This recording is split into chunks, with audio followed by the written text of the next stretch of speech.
I will attempt to explain to you the Trump phenomenon from a very particular perspective of, I never covered him per se. I just covered how congressional Republicans related to him. Okay.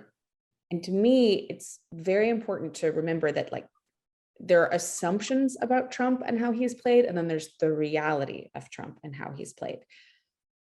A big assumption, the biggest I saw, because I left climate and became a congressional politics reporter again the day after the 2016 election. And immediately I noticed that people were assuming that there was going to be a Trump breaking point, which is a straw man. And I think it actually helped him connect more with his base because it was demeaning. It was a different way of disseminating the deplorables idea. There's something wrong with them. And all it will take is one thing, maybe shooting somebody on Fifth Avenue, but probably not, because that's his joke. One thing, to snap and sever that relationship. That was never going to be true.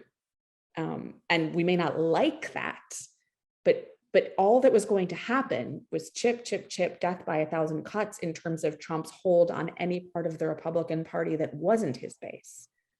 So the other observation I have to make as a congressional reporter about the Trump phenomenon, putting my reporter hat back on, is that, we forget just how liberal Trump was. I mean, we like to share, stories about him donating to Democratic politicians, but Trump is not a conservative in the sense that Mike Pence is a conservative, like a core part of their personality, rock ribbed. We may not like these beliefs, but they haven't quite wavered throughout adulthood, right? I mean, Trump adopted these things for a reason because it was the election he was going to win. You talk to a lot of Republican lawmakers and they acknowledge that if Trump had thought he'd had a shot on the Democratic side, he probably would have run there. But he became the person he is because he just wanted to win. He wanted to win at all costs. So now you see, for instance, the House Freedom Caucus.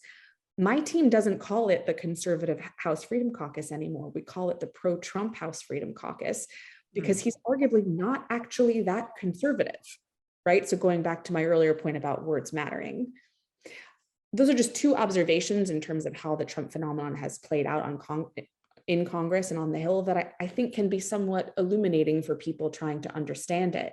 This is just a person whose particular brand of savviness kind of broke through.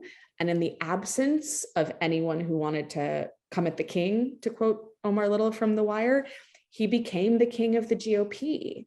What you're seeing now, though, with the Ye and Fuentes dinner with suspending the Constitution is the cuts are getting deeper. We just published a story tonight that now, Republican senators are openly saying, like, this man's not going to be president again. One said, I think he should end the campaign because anybody can just destroy him now in a primary. Now, I'll believe it when I see it. I don't see Ron DeSantis starting his campaign yet, and he probably won't until the legislative session is over next spring.